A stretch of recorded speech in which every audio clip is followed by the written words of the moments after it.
let's begin the conversation. Pete, you want to put any of your usually profound questions to our speaker?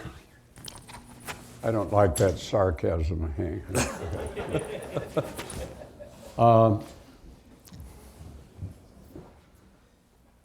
Rather than focusing just on the melancholy but persuasive analysis you've done, why don't I ask you to think a little bit about your role as a historian and remind ourselves that something rather profound has happened in the American culture. Its values, its sense of its future, its obligations to its children and grandchildren. And at the end of World War II, as you remember, we had a debt of 110% of the GDP. By 1980, through a series of things, we got it down to about 30%. And then somewhere in that period, something happened to the American culture. To use John Maynard Keynes, our propensity to consume and borrow was very well developed. We started saving a lot less. We started developing a kind of entitlement, endowment, in which we're entitled to it now and let somebody else pay for it and so forth. So what I'm asking you is, have you thought much about what the underlying changes are in our culture, in our values, in the way we think, in our morality, or whatever words you want to use? And does that give you any insight as to what might be done to change this situation? Because we keep saying it's a political problem. I'm not sure we put enough emphasis on the fact that it's a problem among our citizens, among our culture. So could you be a historian for a moment instead of an economist? Well, I'm not an economist. I think that's been my saving grace, actually, in the last few years. It's a cultural question, I think you're right.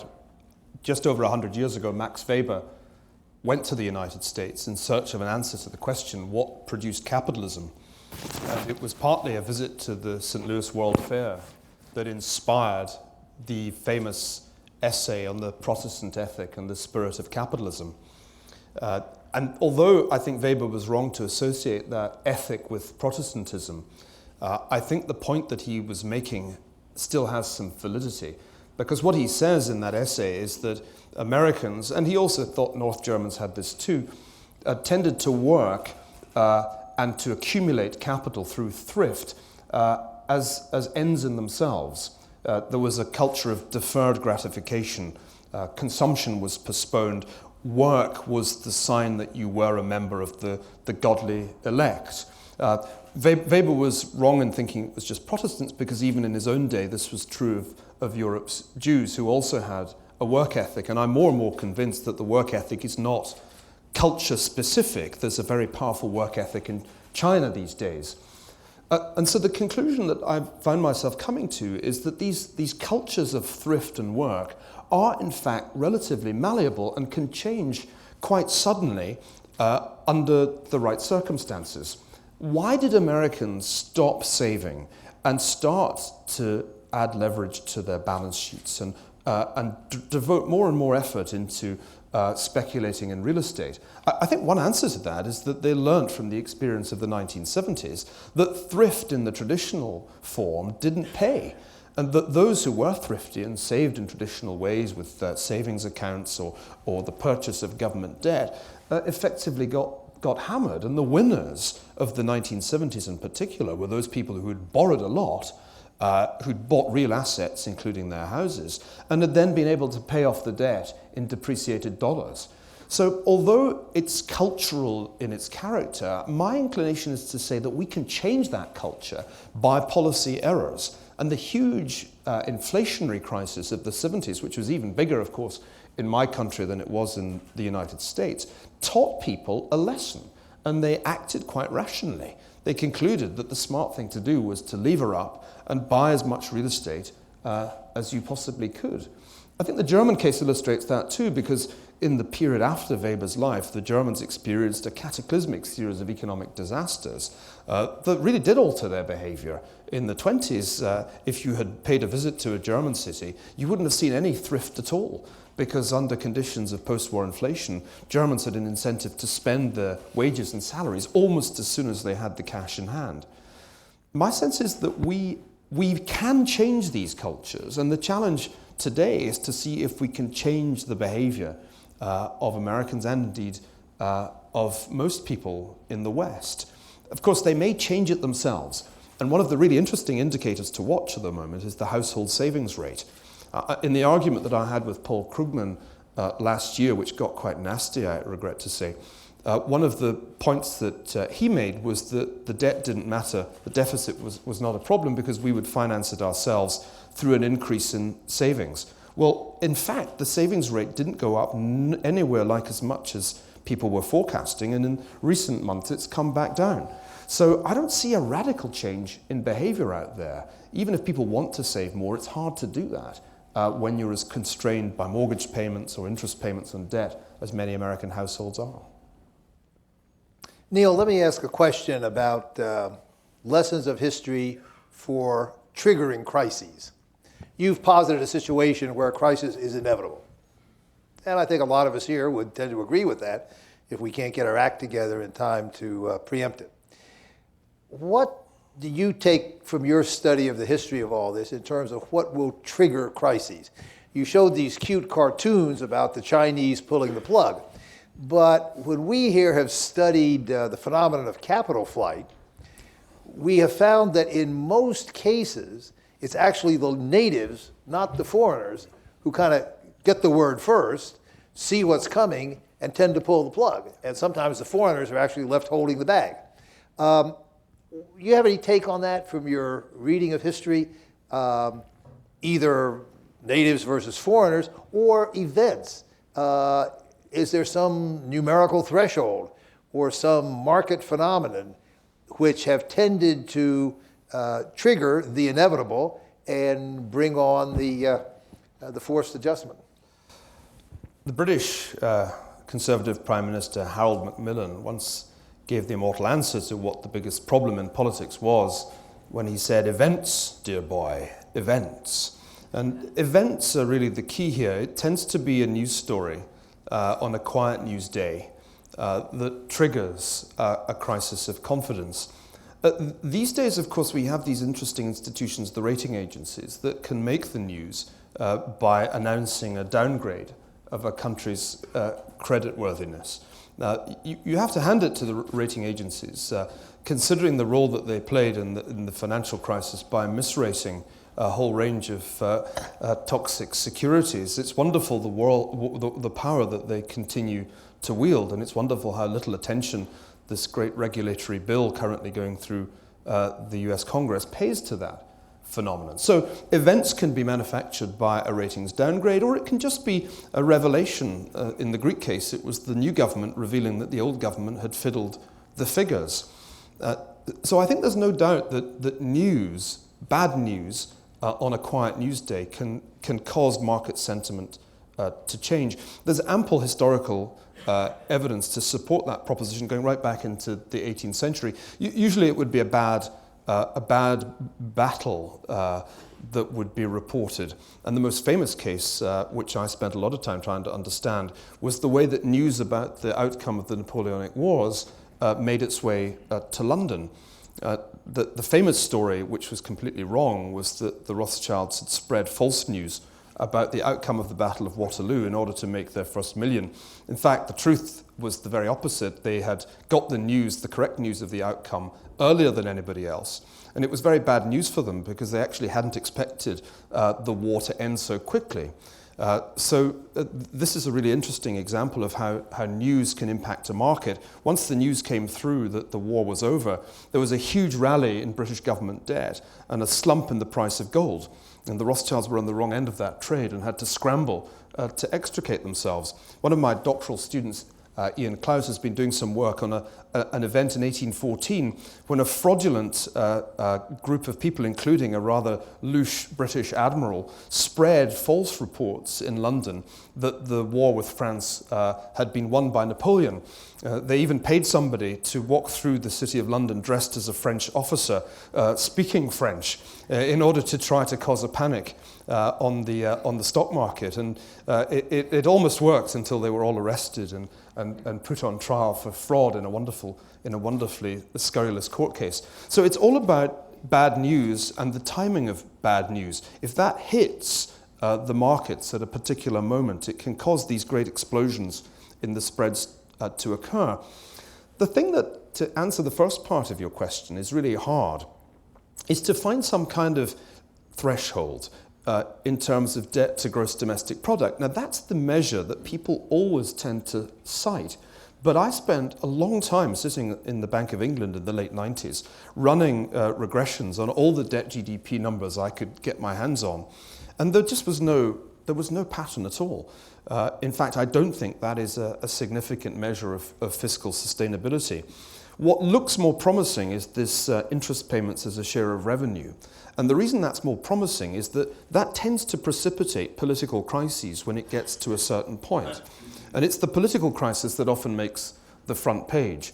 So from our vantage point, the thing to worry about is when public finance becomes the stuff of the front page and becomes the stuff of really nasty political fighting.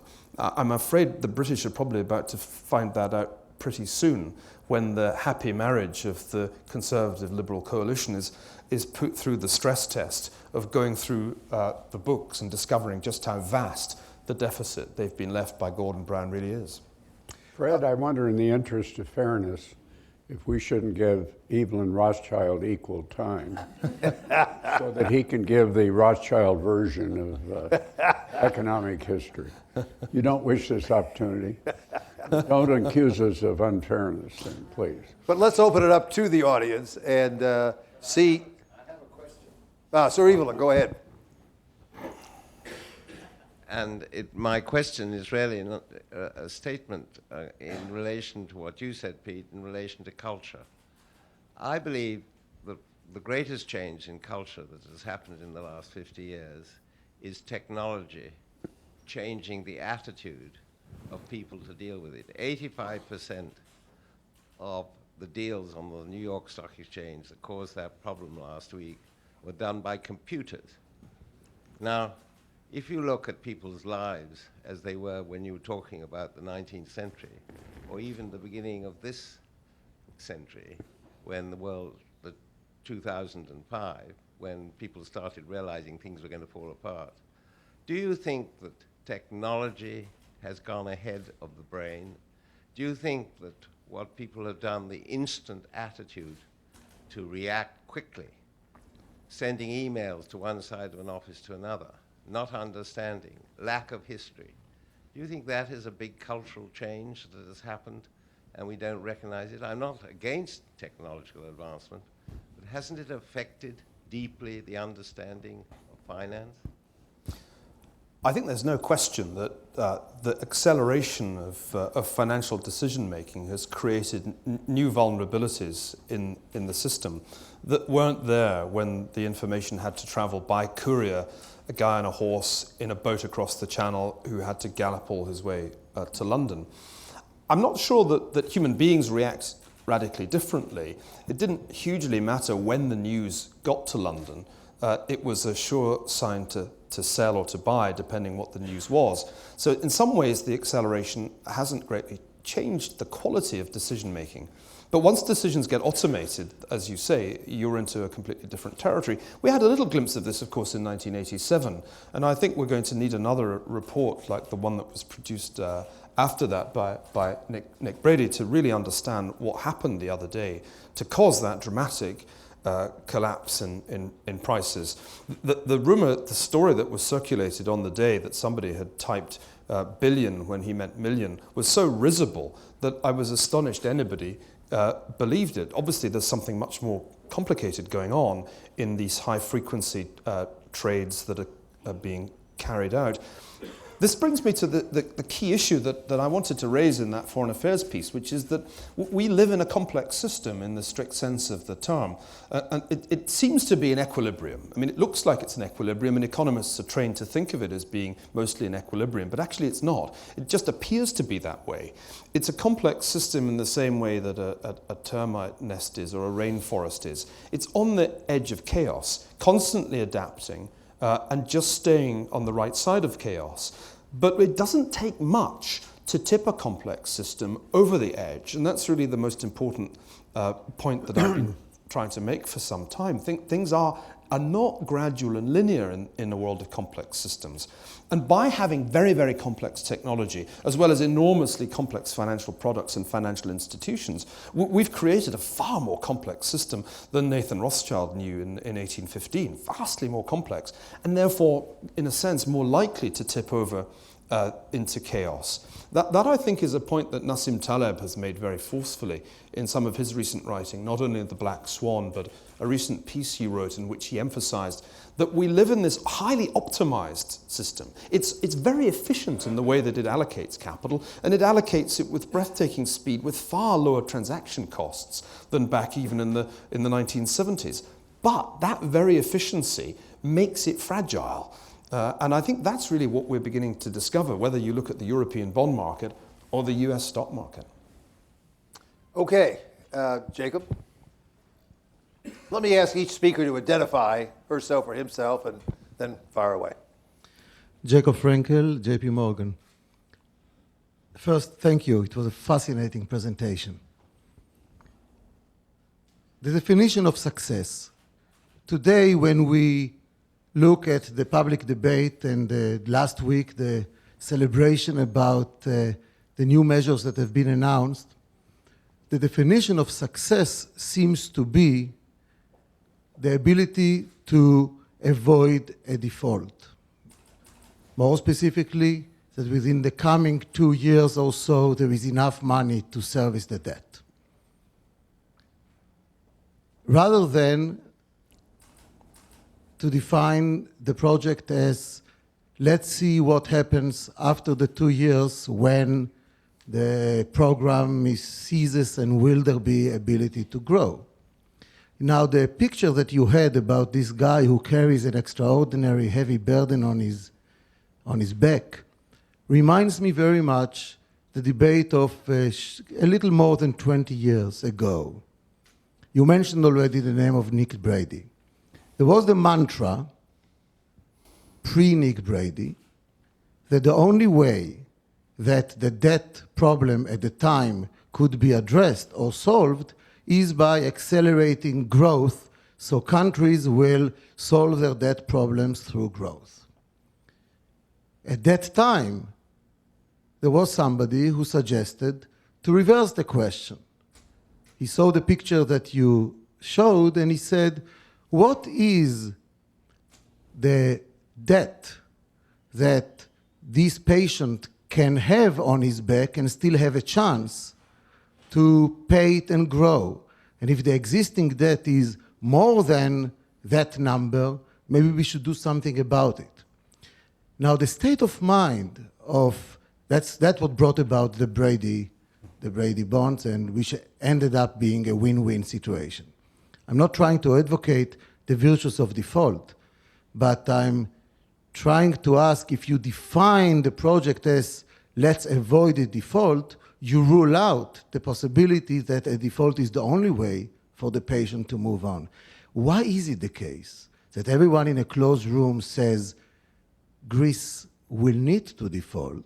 In fact, it may be a win-win to the creditors and the debtors, and yet nobody is allowed even to mention it. What is it in it? Jacob, thanks. That's a great question. And it does seem to me that one of the odder things about the crisis, the banking crisis in the United States, and then the bond crisis in Europe, has been the extraordinary power of numbers that begin with 7, then have 2 more digits, followed by the word billion.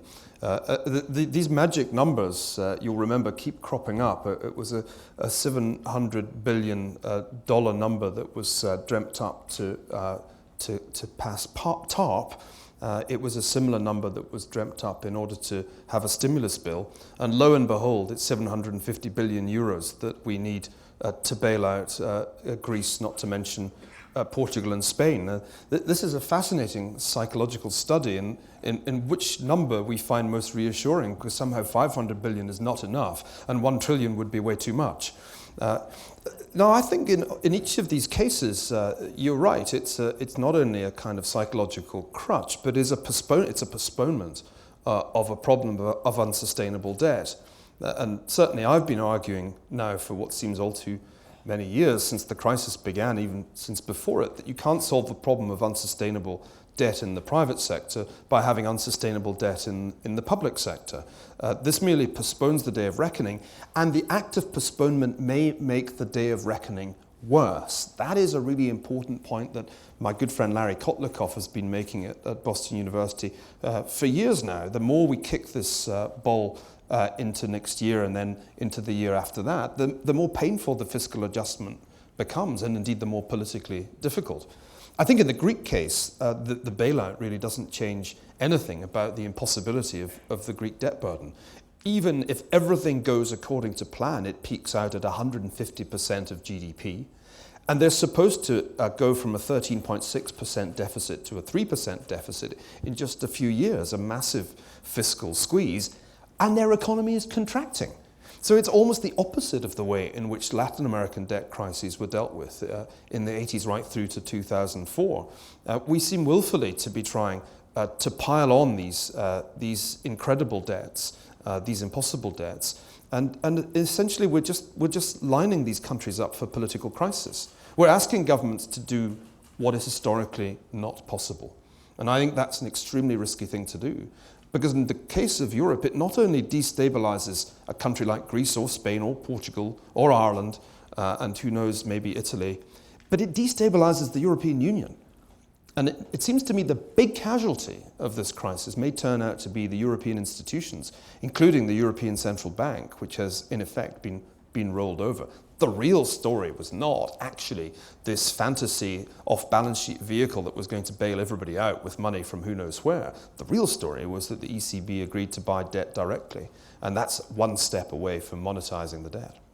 Niall, let me draw you out on this crucial point a little further, because you've now indicated, I think rightly, that what's happened in Europe the last few days and weeks may represent a critical historical turning point in the whole European integration project. Query, will the crisis and the response to it be an impetus to another great leap forward in European integration, as most of its crises have, in this case leading to a completion of economic and monetary union by adding economic union, fiscal policy, economic governance, to the common currency?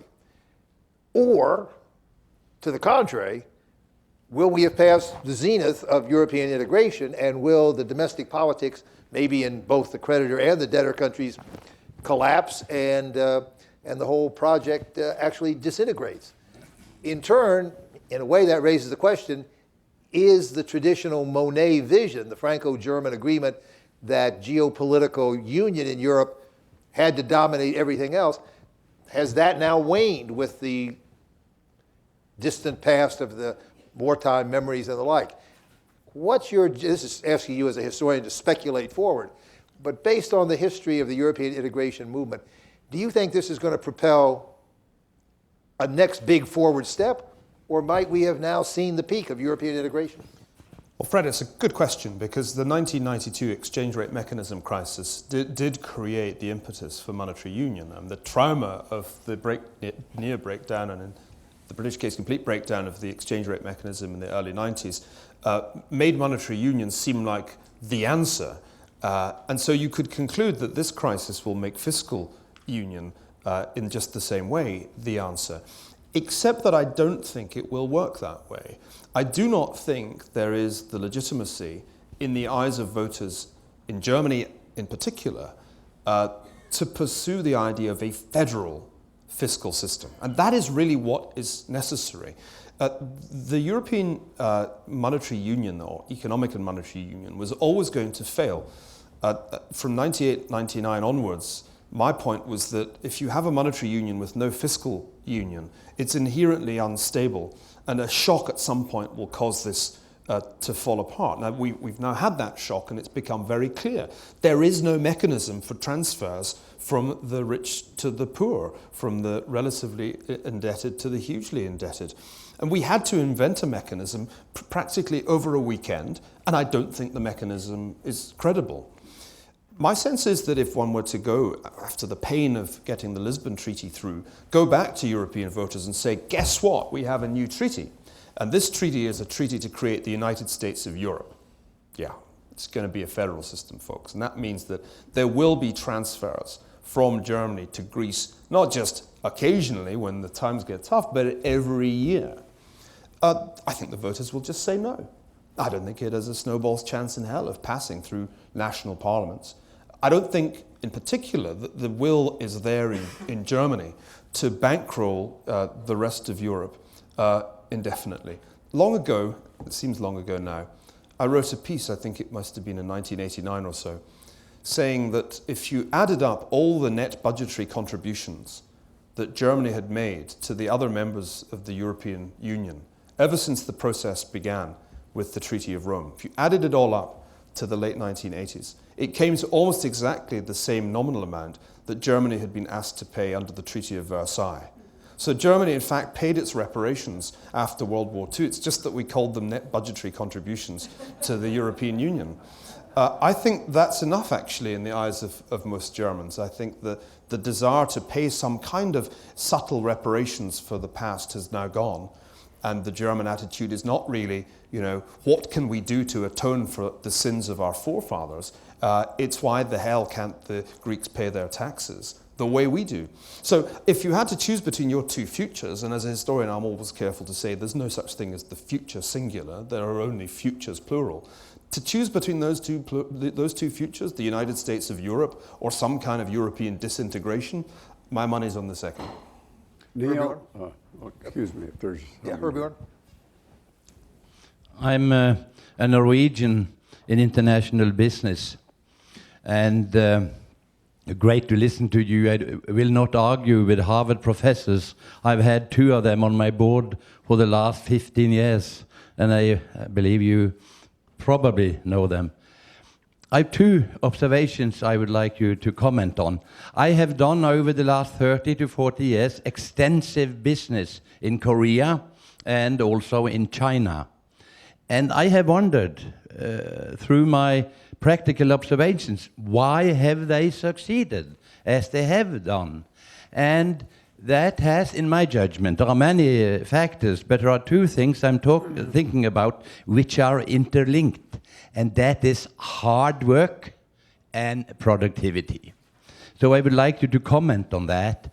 Maybe there is a lot of complacency here in Europe. There is in Norway and Northern Europe, I know for a fact. There is nothing to argue about that.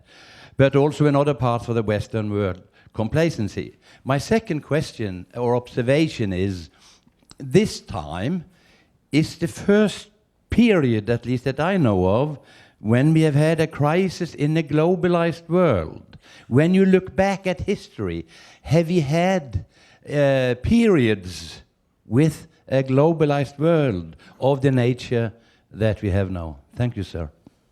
Well, thank you very much. I had the pleasure of visiting your country just last week. I was in Stavanger, and it gives me an opportunity to say that if you're looking for a developed country that doesn't have a massive crisis of public debt, Norway is up there, well ahead of Canada, incidentally. I think the issue of productivity is crucial here, and one of the reasons that Europe's monetary union was bound to come unstuck was that if you have a single interest rate, a single monetary policy, for a group of countries that have such divergent performance in terms of productivity and in terms of unit labor costs, then something's got to give. There wasn't the migration There could therefore only be transfers to compensate for these disparities.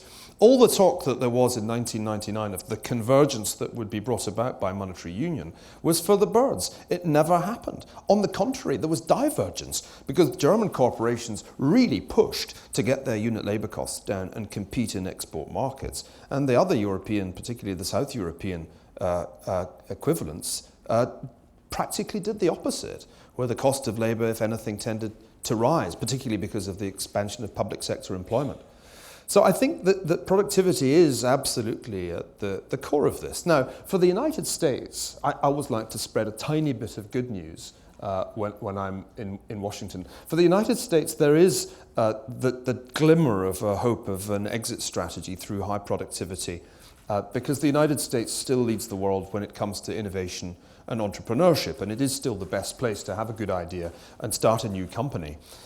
Provided we don't kill that golden goose off with inappropriate taxation and regulation, there is the reasonable prospect that the United States will come out of the age of leverage with a higher growth rate. I don't completely rule that out, even although it does seem to me premature to be talking about V-shaped recoveries. Right now, the productivity action in China is so astonishing that they don't really need, and this is a conversation Fred and I have often had, they don't really need to manipulate their currency, even if they allowed some appreciation of the renminbi. The productivity gains that they're making in manufacturing would still make them pretty hard to beat in most global markets.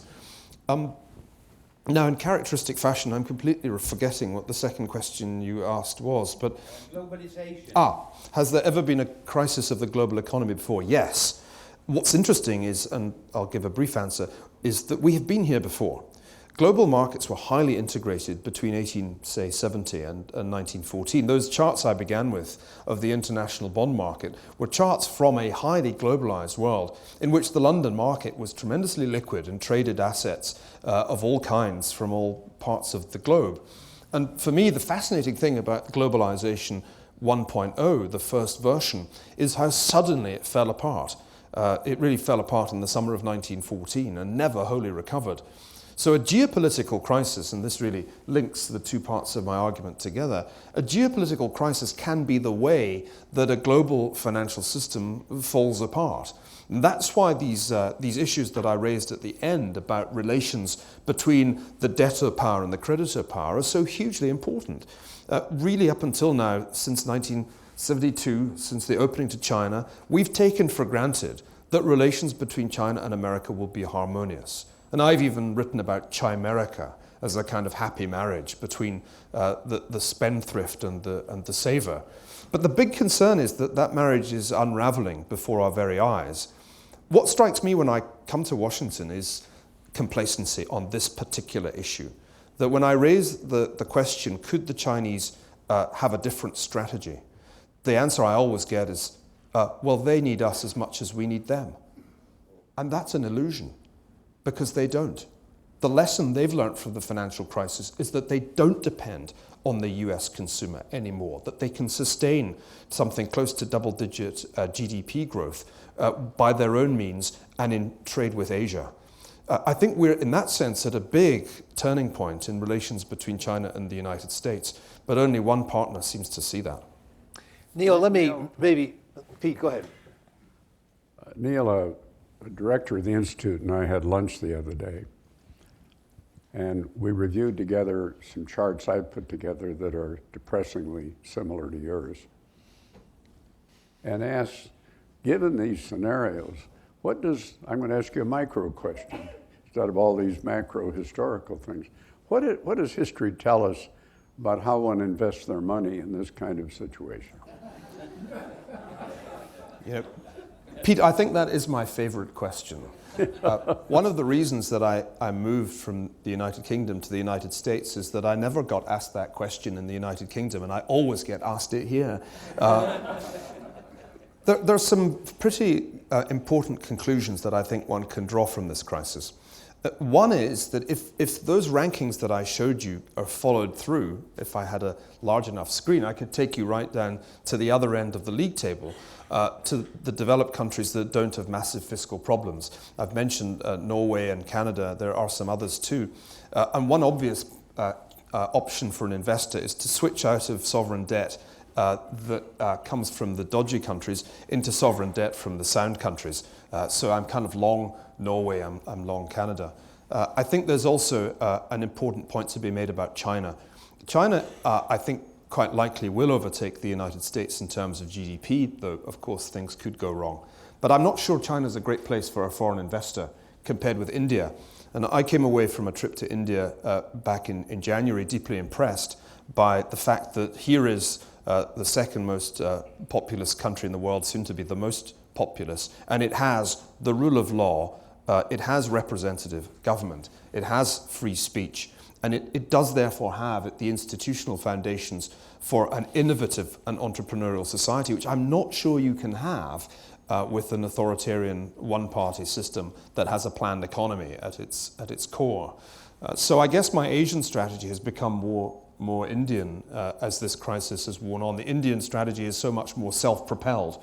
There is an Indian middle class. They are consuming, and it seems a politically stable country. Finally, I guess one just has to ask oneself what's going to happen in a world of dodgy paper currencies, of fiat monies, because you could get quite easily burned if ultimately we do get a crisis not just of the euro, but of fiat currencies generally. And I keep thinking that maybe I should be valuing my portfolio not in terms of this or that currency, but in terms of the barrel or the ounce, in terms of commodities like oil and gold. Maybe one of the lessons of history is that periodically paper currency loses credibility so much that we have to revert to commodity standards. And I think that may well be happening. When you look at what's happening in the gold market, it's not so much fundamentals that are driving gold up from $1,000 towards $2,000. It's the fact that more and more people feel that they should hold gold as perhaps 10% of their portfolios. If everybody thinks that, if that becomes a standard investment strategy, then gold is going to go a lot further than its present price. And I've really rethought my attitude towards gold almost on that momentum basis. So I think there are things that the individual investor can do to cope with this pretty scary picture that we're both painting. But let's not just think of this as investors. Let's think of it as voters, because in the end, there's a political crunch time that's coming. You used the word preemption, I think, Fred. This is a case when preemption is surely preferable to retaliation. Preempting a fiscal crisis has to be better than waiting for it to happen. Just ask anybody in Athens. And the argument for preemptive measures in the US and in the UK is absolutely overwhelming. The question I ask myself is, why was it that when 2 weeks ago I came to this town to a dinner that was supposed to be about radical fiscal reform for the United States, I was expecting it to be a big dinner with a lot of congressmen present. 3 turned up. It seems like there are 3 people in the US Congress that are serious about radical fiscal reform, and the rest are just hoping that the day will never come. You know, Churchill famously said that the United States will always do the right thing when all the alternatives have been exhausted. I don't think that's a responsible fiscal strategy for this country. Niall, on that cheery note, we want to thank you enormously for having stretched our minds so much. I think it's fair to say that this has been a very interesting Niarchos Foundation lecture. We thank the foundation again for making it possible. We thank you for being with us. I know you're off to Europe again later this evening. We thank you for taking the time with us, and we will, here at least, try to sally forth better armed to fight the fight that you've suggested we better, or else we'll all be in deep trouble. Thank you very, very much. Thank you. Fantastic. Thanks very much indeed.